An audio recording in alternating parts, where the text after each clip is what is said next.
모든 나라들마다 그 나라가 가지고 있는 그 나라에게 맞는 인사법이 있어요. 특별히 유태인들의 경우에는 샬롬입니다. 우리 한번 옆 사람과 인사합시다. 샬롬. 그런데 그 이스라엘에서 선교하시는 선교사님 말을 들어보니까요, 이 샬롬이라는 인사말에는 두 가지 의미가 녹아져 있대요. 하나는 현재 평안하십니까? 라는 물음이고, 또 하나는 화평하게 하라는 명령이랍니다. 그러면서 왜 이런 의미로 샬롬이라는 인사를 서로 주고받게 되는지를 물어보니까 참으로 그 땅에요, 늘 평안하지 못하고 늘 화평하지 못하는 것들이 너무나 많았기 때문에. 우리가 바울 서신을 보게 되면 여러분들 계속 반복되는 두 가지 단어가 등장하고 있어요. 은혜와 평강. 그래서 인사할 때마다 은혜와 평강이 너에게 있을지어다, 이렇게 모든 바울 서신서에 빠짐없이 등장하고 있는 인사법이에요. 그렇다면 왜 은혜와 평강이라는 이 용어가 바울 서신에서 빠지지 않았을까요? 제 생각으로는 동일하게 그 당시의 성도들 안에 은혜와 평강이 결여되어 있기 때문에 라고 저는 생각을 해보았어요. 성경에도 보게 되면 원래 하나님과 우리 사람은요, 참으로 평안하고 화목했어요. 적어도 에덴 동산에서 살 때만 해도 하나님께서 말씀하시면 순종하고, 하나님과 함께 서늘한 그 좋은 동산을 거닐면서 정말 화목하고 평안했어요. 그러나 그만 인간이 여러분들 죄를 짓고 하나님의 권위에 도전하는 중한 죄를 범함으로 하나님과의 관계가 여러분들 깨트려지고 말았던 거예요. 이때부터 찾아온 게 무엇이었습니까? 불안이었어요. 평안을 잃어버린 것이죠.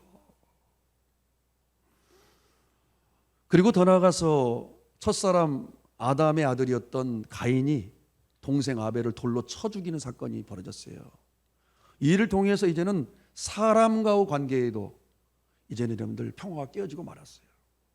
그리고 더 나아가서 자연과의 관계에서도 평화가 깨어졌는데, 이제는 땅을 기경해서 땀을 흘리고 수고해야만 먹고 사는 그런 존재가 되고 말았어요.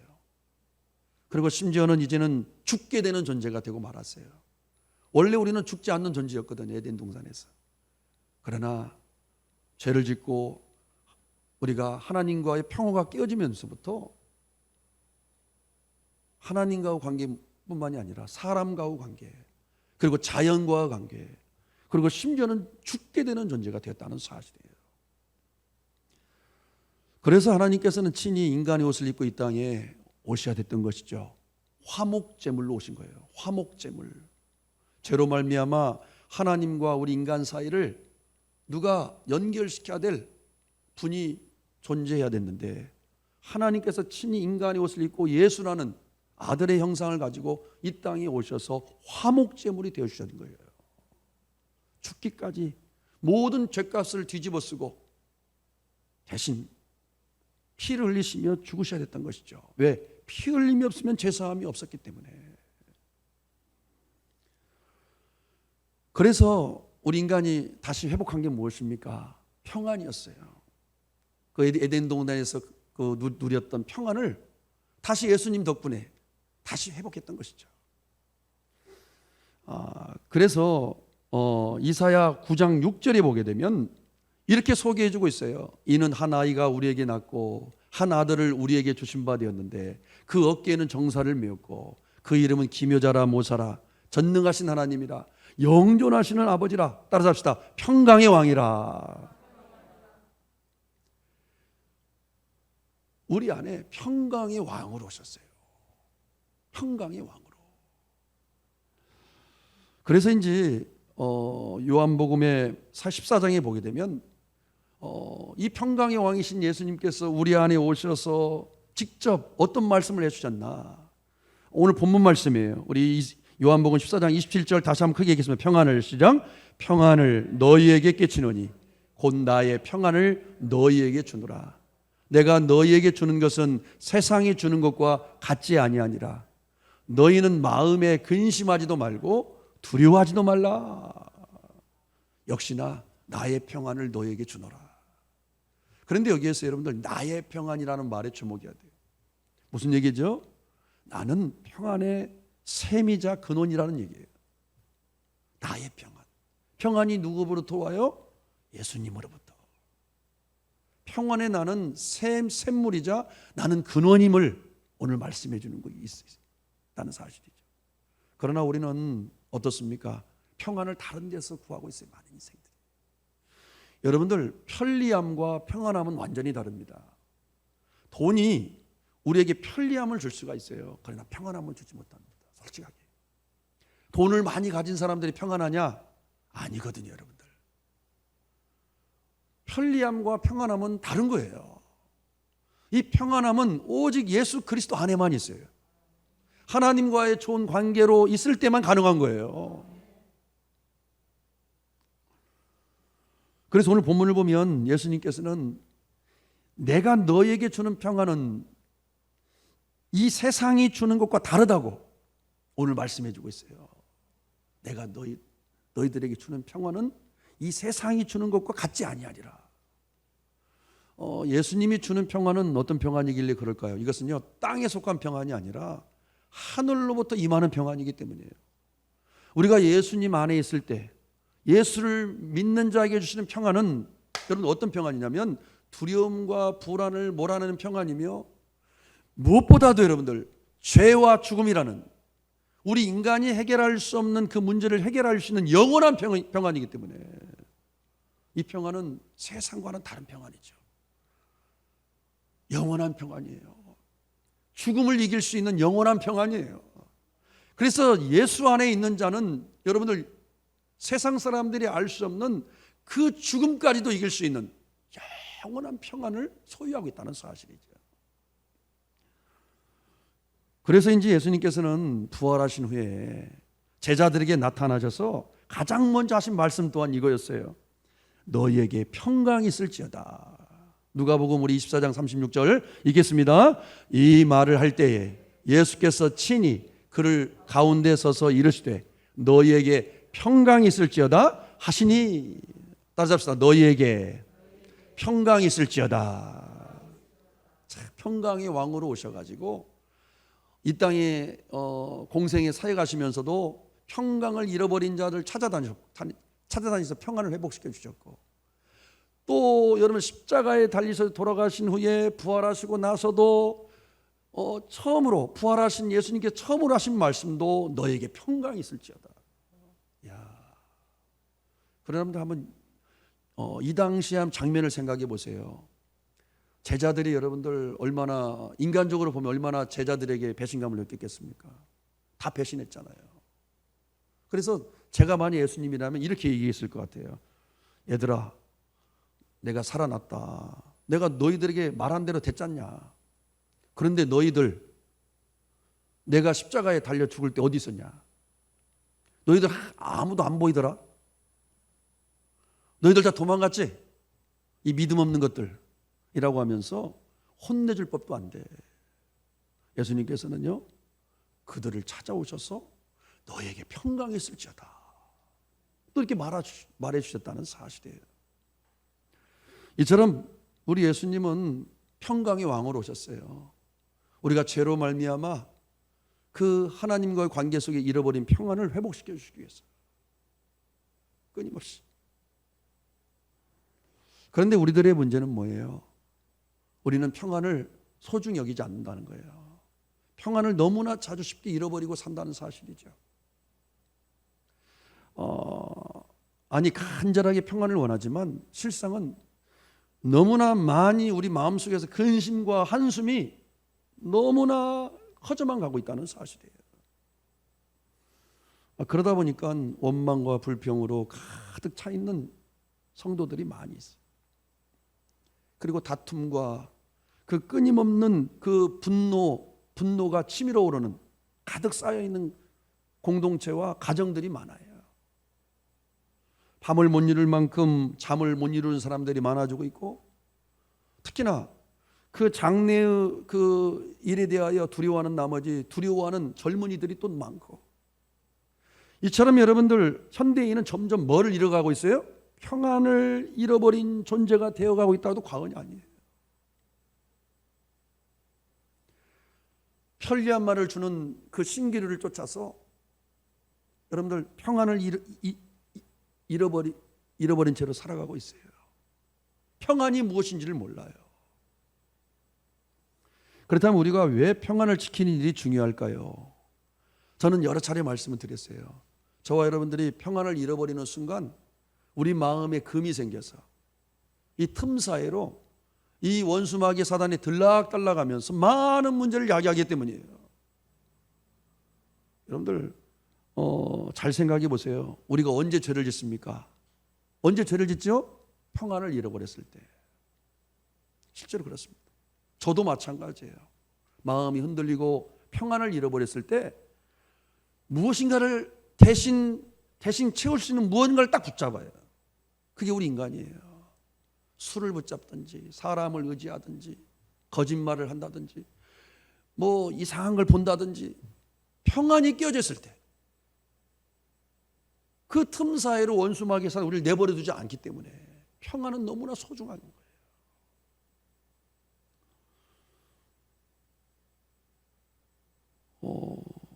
여러분들 우리가 평안을 잃어버리면 이성보다 감정이 앞서게 되고 분별력을 상실하고요. 옳고 그름을 분별하지 못해요. 이 감정이 앞서다 보니까. 그러다 보니까 결국에는 공동체의 평화를 깨트리는 자로 살아가고요. 가정의 평안을 또 깨트리고 다른 사람과 관계에서 원만하지 못한 거예요. 바로 이것이 원수마귀 사단의 계략이거든요. 속임수거든요. 그러므로 우리는 평안을 지켜야 돼요. 평안을 무엇보다도 소중하게 지켜야 된다는 사실이에요. 그러므로 우리는 어찌하든지 이 평안을, 나의 평안을, 정말 우리 가정의 평안을, 우리 공동체의 평안을 우리는 소중히 여겨야 돼요. 그렇다면 어떻게 해야 평안을 지킬 수 있을까?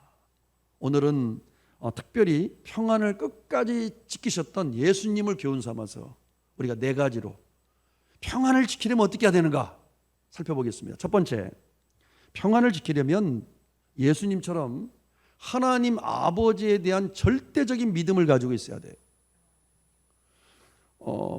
그러나 사실 여러분 예수님 당시에 그 하나님을 아버지라고 부른다는 것은 참으로 굉장한 일이었어요, 여러분들. 그때까지 어떠한 누구도, 어떠한 유대 사람들도 하나님을 아버지라고 부르는 사람이 없었기 때문이었어요. 처음으로 불렀던 분이 예수님이셨어요. 그런데 예수님이요, 그 하나님을 막연하게 그냥 종교적으로 부르는 것이 아니라 아빠, 아버지라고 불렀다는 사실이에요.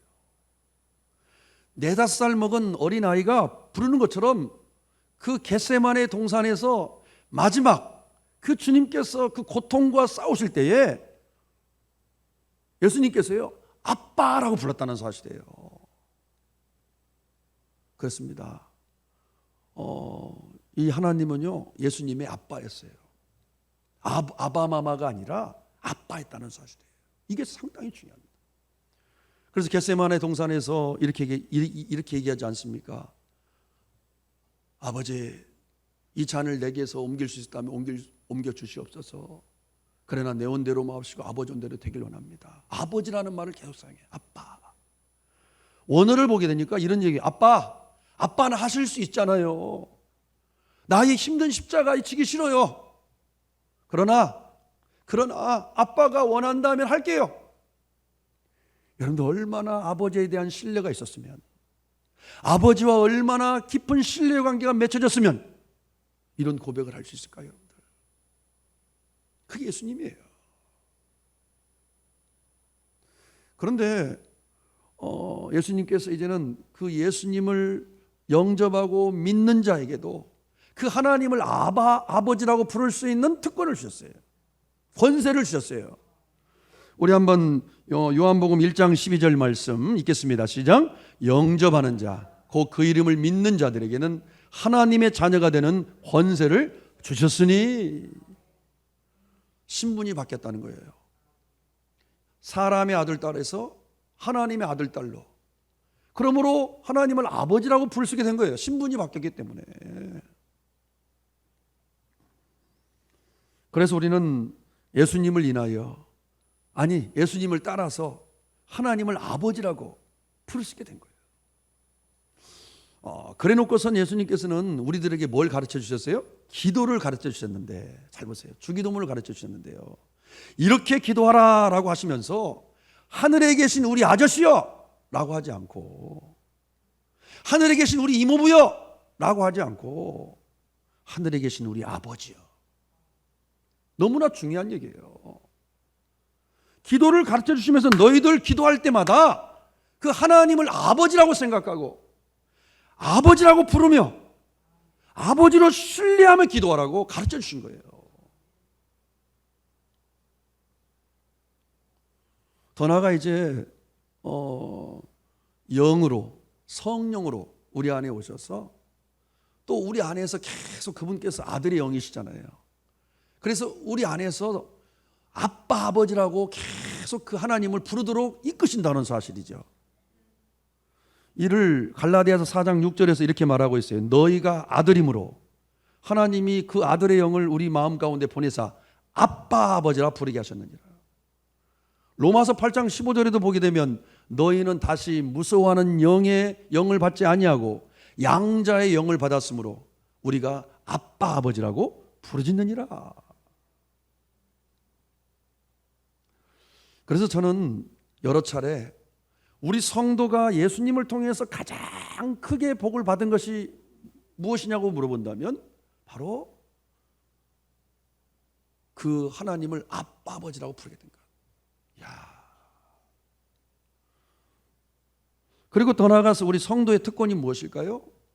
언제든지 힘들고 마음이 고단하고 이루 말할 수 없는 고통 가운데 있었을 때 언제든지 찾아가서 아버지라고 부르면서 우리 마음을 토할 수 있는 그 아버지 하나님이 계시다는 사실, 이것이 우리 믿는 자의 가장 큰 특권이 아닌가.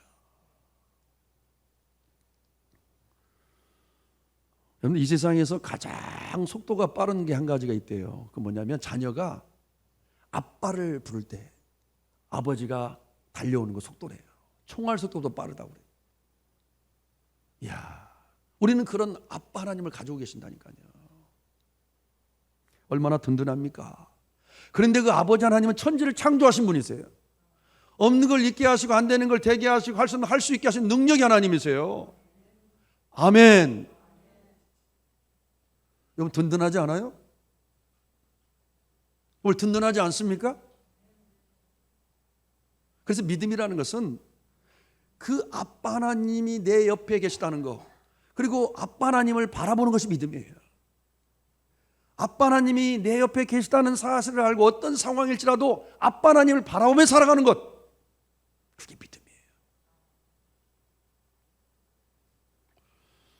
믿음이에요. 이 시간 혹시 마음이 힘들고 또 불안하고 또 여러분들 근심 걱정 가운데 계신 분 계십니까?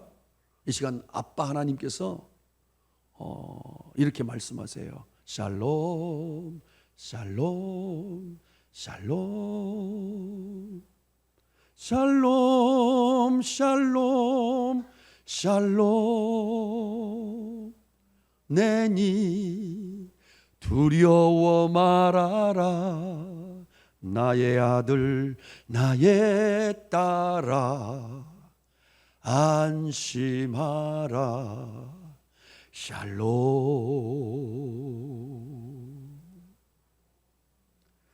두 번째, 우리가 평안을 지키려면 뭘 해야 되는가? 예수님처럼 철저하게 순종해야 됩니다.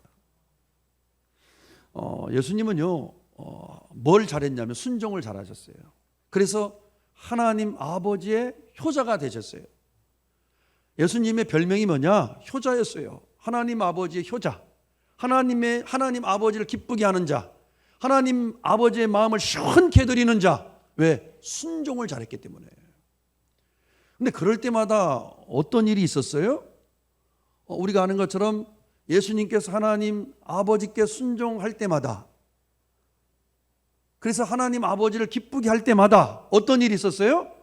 하나님께서는 예수님을 혼자 두지 않게 하셨다. 하나님과 항상 하나님께서 함께 하셨다. 우리 요한복음 8장 29절 함께 읽겠습니다. 시작. 나를 보내시니가 나와 함께 하시도다. 나는 항상 그가 기뻐하시는 일을 행함으로 나를 혼자 두지 아니하셨느니라. 여러분들 이것을 예수님이 너무나 많이 경험했던 거예요. 그러다 보니까 예수님은요, 죽음 앞에서도 순종할 수 있었던 거예요. 왜요? 순종함으로 하나님을 기쁘게 할 때마다 하나님께서 자신과 함께하고 있음을 한두 번 경험한 게 아니었어요. 너무나 많이 경험했어요, 이전에. 그러다 보니까 결정적인 순간에, 가장 믿음이 요구되는 그 순간에도 흔들리지 않았던 거예요. 내가 힘들어도 하나님 아버지의 말씀에 순종할 때에 하나님이 기뻐하시고 하나님이 나와 함께 하시며 내 편이 되어 주실 것임을 확신했어요.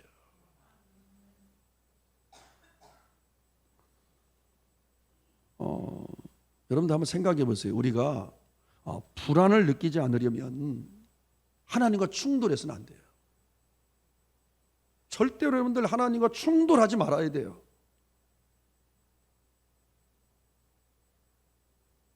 여러분들의 그 평안을 유지하려면, 평안을 지키려면 무엇보다도 중요한 게 하나님과 충돌하지 말아야 돼요.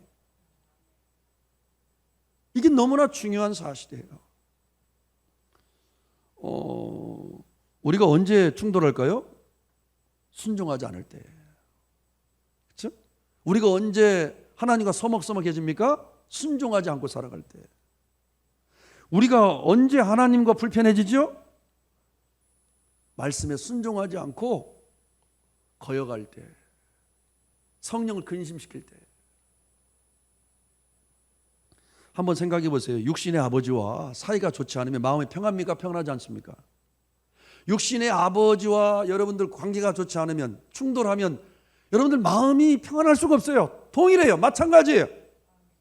하나님의 자녀인 우리가 하나님 아버지와 여러분들 충돌하고 관계가 좋지 않으면 평안이 있을 수가 없어요. 편리함은 있을지 몰라도 동일한 거예요. 저 또한 이 평안을 크게 잃어버렸던 적이 몇 번 있었어요. 여러분들 인생 가운데도 한두 번은 다 있었을 거예요. 근데 어떻게 얘기했냐? 답부터 얘기할게요. 제가 하나님 순종하겠습니다. 제가 그럼에도 불구하고 내가 순종하겠습니다. 제가 이해가 되지 않고 내가 억울하고 내가 도무지 내가 고통스러워도 광야의 길이라 할지라도 제가 하나님 그래도 순종하겠습니다. 주님을 따라가겠습니다. 할 때 여러분들 평안이 오더라고요. 저는 그러면서 평안을 다시 회복했어요. 최근에도 한 번 또 그런 깊은 상처로 말미암아서 또 한 번에 평안을 잃어버리려고 하는 그런 시간들이 있었는데 어떻게 얘기했냐? 하나님께서는 저에게 좁은 길을 계속 걸으라는 거예요. 좁은 길을 걸으라는 거야. 생각해 보세요. 기도할 때마다 너는 좁은 길을 걸어야 돼. 그리고 내가 너에게 준 사명은 올바른 신앙의 길을 전하는 거라니까. 다른 거 전하지 마. 그러니까 제가 여러분들 얼마나 이게 쉬운 길입니까? 이게 십자가의 길이거든요. 저에게 주신 하나님은 십자가의 사명이에요. 그래서 하나님 못 하겠어요. 하나님 너무나 힘들어요. 제가 왜 그 길을 걸어야 됩니까?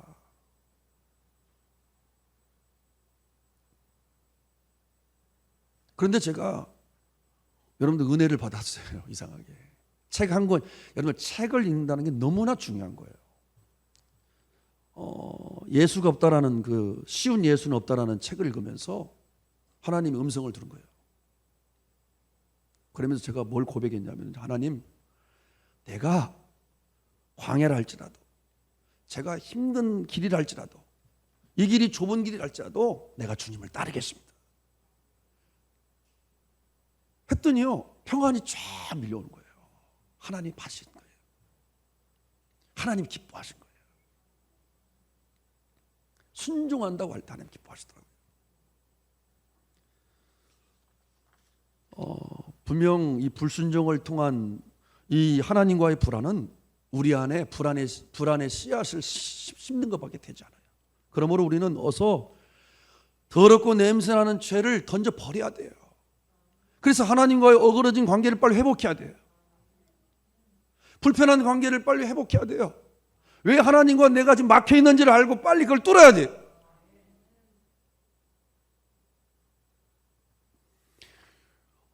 여러분들 말씀을 들으셨으면 지켜야 되고요.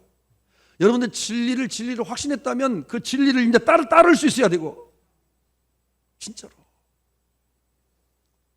그리고 순종함으로 우리가 하나님 편에 서게 되면 하나님께서 내 편이 되어 주셔서 하나님께서 여러분들 우리 안에 평안을 주세요.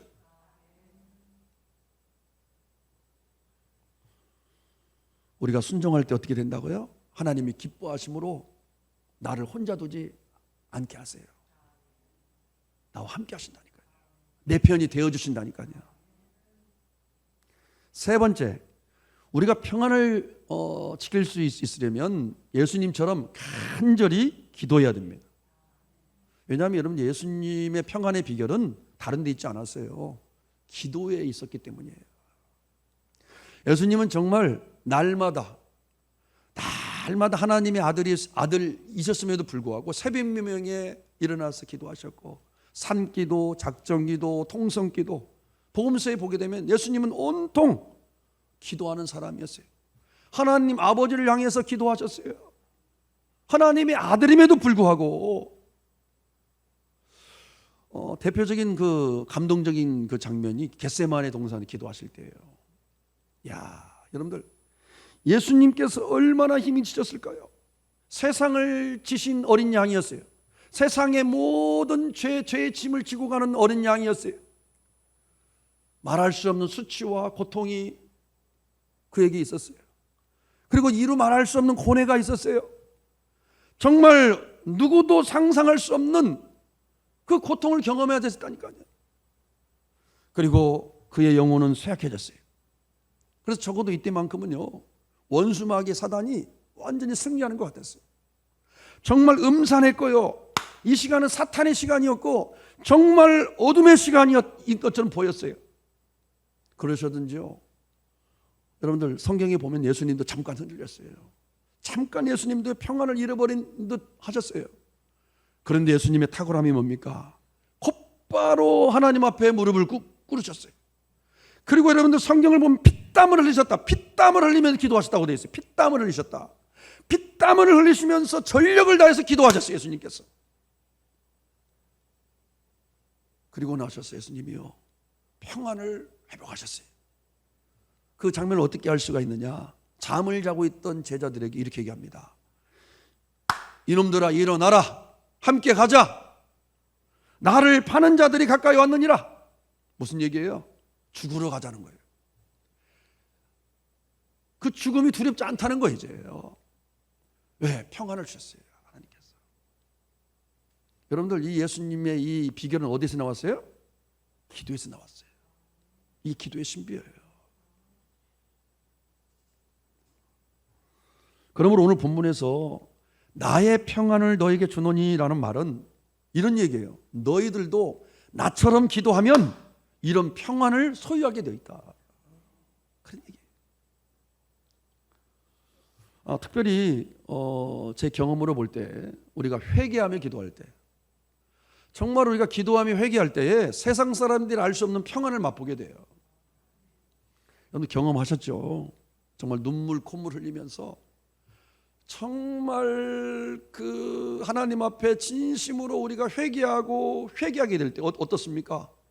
이야, 정말 그냥 이 낙엽이요, 나를 막 반겨주는 것 같고, 이 바람까지도 나를 막 기뻐하는 것 같고, 아내도 그처럼 사랑스러워 보이고, 예?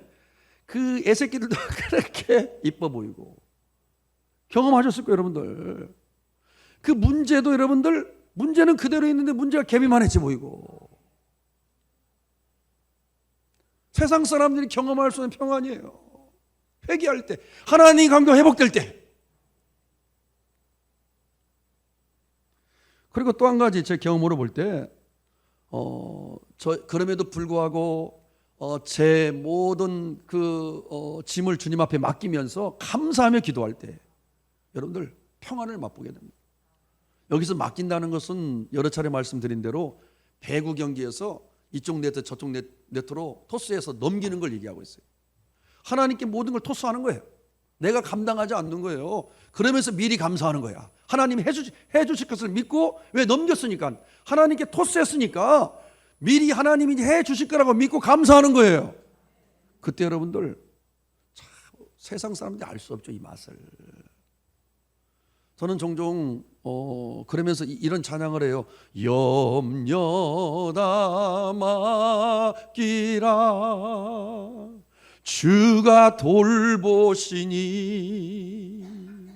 주는 평화 우리의 평화. 같이 할까요? 염려다 맡기라 주가 돌보시니 주는 평화 우리의 평화.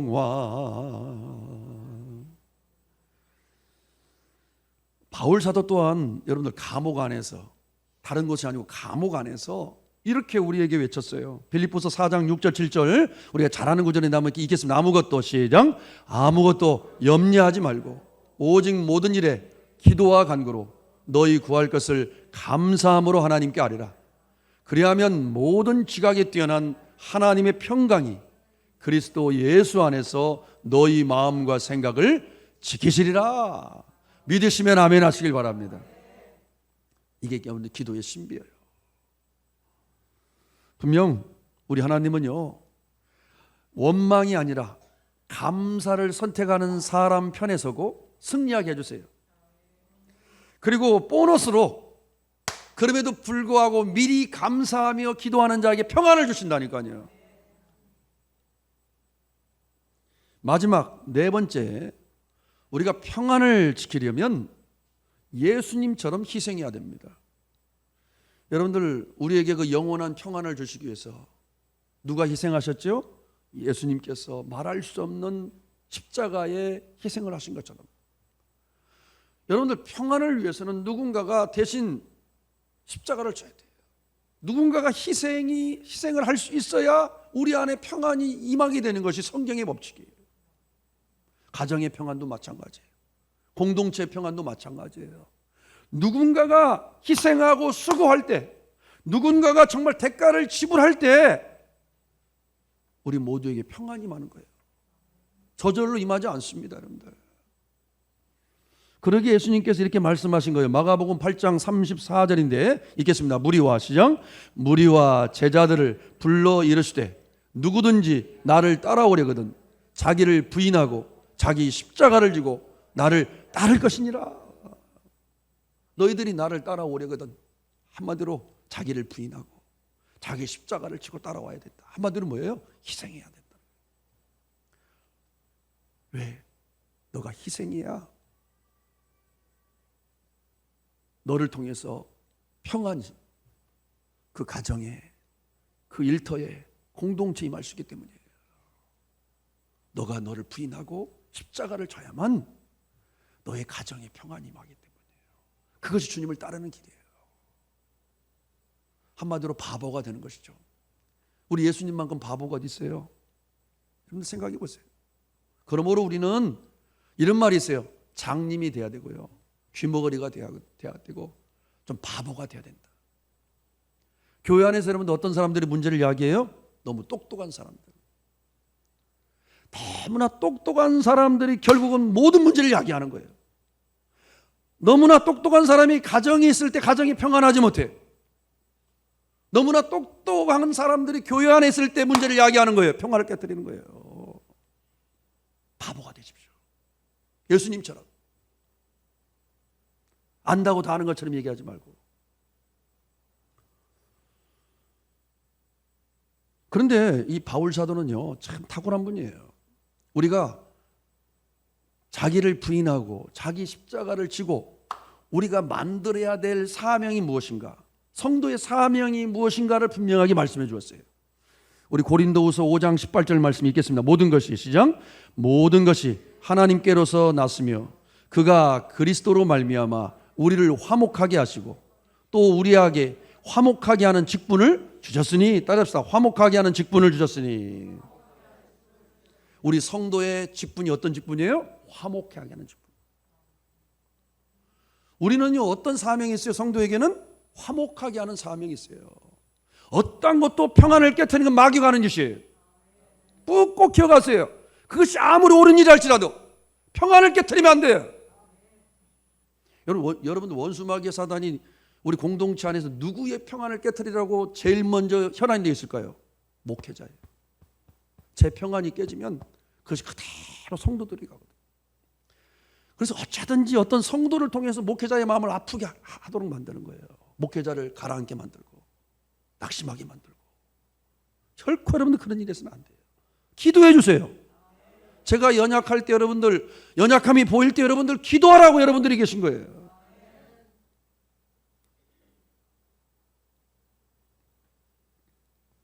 그러므로 우리는 어찌하든지 화평케 하는 자가 되어야 돼요. 문제를 야기하는 트러블 메이커가 되어서는 안 돼요.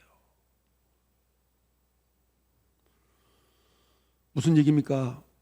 내가 죽으면 된다는 얘기죠. 딱 붙여놨잖아요. 내가 죽어야 바로 예수님과 관계도 평안하고, 내가 죽어야 우리 공동체도 평안하고, 내가 죽어야 우리 가정도 평안하고, 내가 죽어야 우리 자녀의 관계도 평안하고. 그게 희생이에요. 오늘 말씀 정리합니다. 사랑하는 성도님들, 지금 이 시대는 점점 평안을 잃어버려 가고 있어요. 편리함만을 추구한 채 진정한 평안이 무엇인지를 알지 못한 대로 달려가고 있어요.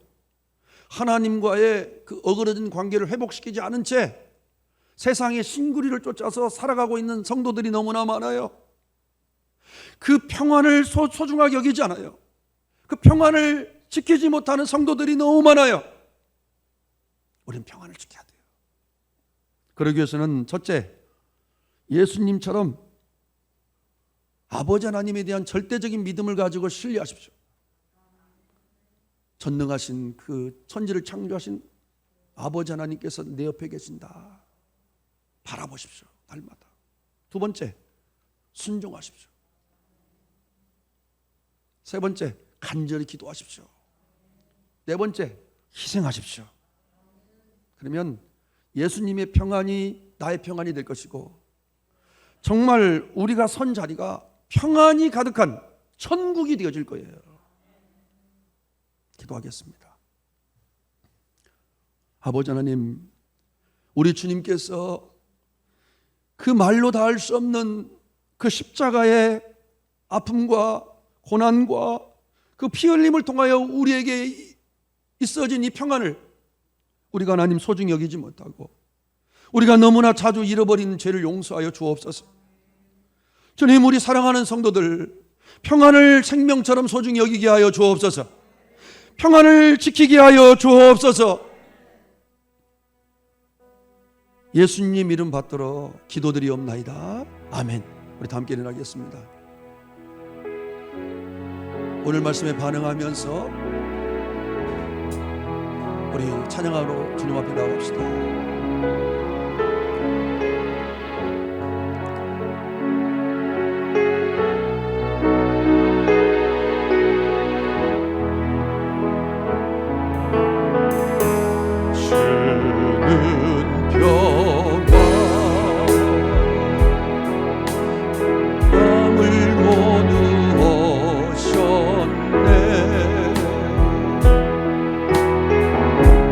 주는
우리 평안을 생각하면서 잃어버린 것이 무엇인가 생각하면서 주의 창에 갑시다. 주여. 오 아버지 하나님, 오늘 말씀에 반응합니다. 주여 아버지, 평안을 지키게 하여 주시옵소서. 평안을 지키지 못한 죄를 용서하여 주옵소서. 하나님과의 어그러진 관계가 회복되기를 원합니다. 아버지 하나님 말씀에 순종하는 삶이 회복되기를 원합니다. 하나님과 충돌하고 있는 삶을 돌이키기를 원합니다. 주여 아버지, 기도가 회복되게 하여 주시옵소서. 기도가 회복되게 하여 주시옵소서. 기도의 순통이 회복되게 하여 주시옵소서. 주여 아버지, 예수님처럼 희생하는 삶, 날마다 아버지 나로 죽게 하여 주시옵소서. 아버지 나로 죽게 하여 주시옵소서. 평화를 만들어내는 인생이 되게 하여 주시옵소서. 기쁨의 표가 되게 하여 주시옵소서. 화평케 하는 자가 되게 하여 주시옵소서. 주여 아버지, 평안을 지키는 우리 공동체 되기를 원합니다. 평안을 지키는 저로 살아가기를 원합니다. 주여 아버지, 믿고 나아갑니다.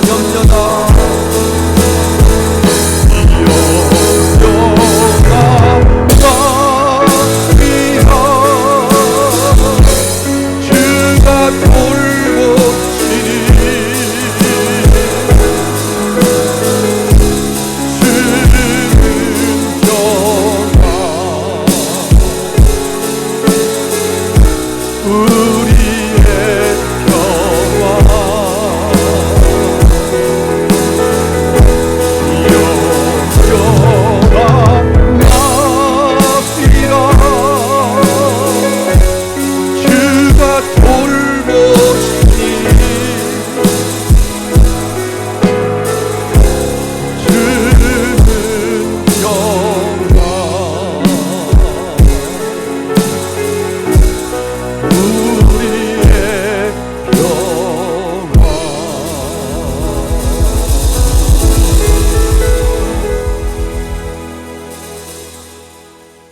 이제는 평강의 왕으로 이 땅에 오신 우리 구주 예수 그리스도의 은혜와 우리 하나님의 말로 닿을 수 없으신 그 평안과 사랑과 그 은혜가, 그리고 우리 안에 영으로 오셔서 오늘도 우리에게 평안을 허락해 주시는 성령님의 은총이 이제는 어떤 상황일지라도 평안을 생명처럼 여기며 지키기를 소원하며 평안을 누리며 살기를 원하는 우리 사랑하는 모든 성도들 한 분 한 분 머리 위에와 저들의 가정과 일터 위에, 그리고 우리 사랑하는 모든 자녀들 자손들 머리 위에, 이 나라와 이 민족 위에, 우리 세계를 여는 교회 위에 지금부터 영원까지 함께 하옵시기를 간절히 축원하옵나이다. 아멘.